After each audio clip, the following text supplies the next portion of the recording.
তো গাইস পাখিটা আমার সবাই দেখেছিলাম পুষ্পা রানের মধ্যে চলে যায় নিজের গ্রামের লোকেদের থেকে বদলার জন্য।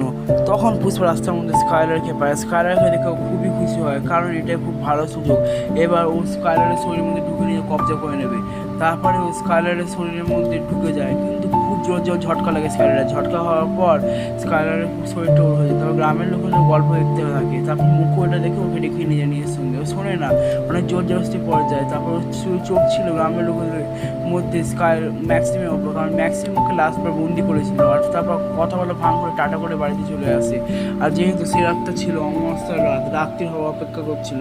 আর যেই রাত্রির হয়ে যায় ও খুব খুশি হয়। আর একটা গোল চক্রের মতো গ্রামে চারিপাশে ঘুরতে লাগে, কারণ এখানটায় ও টোটকা করে। আর এখানটায় যদি ও ঘোরে তাহলে যে কোনো গ্রামের লোক চলে আসতে পারবে, ওখানে সব চলে আসবে একসঙ্গে। তারপর ও নিয়ে টোটকা শুরু করে দেয়, কিন্তু তখনই মনে পড়ে এই টোটকার মধ্যে একটি মেয়ের বলিদান দরকার। মানে একটা মেয়েকে ধরে চারপাশে দেওয়ালের মধ্যে আটকে ওর উপর মন্ত্র না পড়লে এই টোটকা অসম্ভব। তারপর মুখও কথা মনে করেন, মুখো যেহেতু বেস্ট ফ্রেন্ড, তাই ভাবে মুখও কোনো প্রশ্ন করবে না। মুখোকে বলে একটা সারপ্রাইজ দেবে, মুখও বলে। তারপরে তারপরে মুখোকে নিয়ে স্কাইলার নিয়ে চলে যায় ওখানে।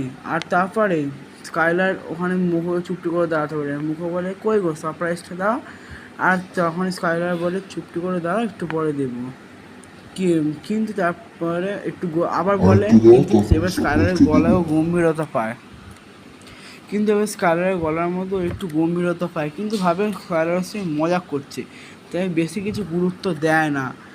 আর তারপরে ওকে চুপ বন্ধ করে রেখে স্কাইলার চারপাশে দেওয়াল এনে দেয় টোটকা করে। তারপর জাদু শুরু করে দেয়। তারপর যেখানে যেখানে ঘুরেছিল ওখানে আপনি সব গ্রামের লোকেরা চলে আসতে থাকে। তারপর ওদের সবাইকে নিজের বশে করে নেয়।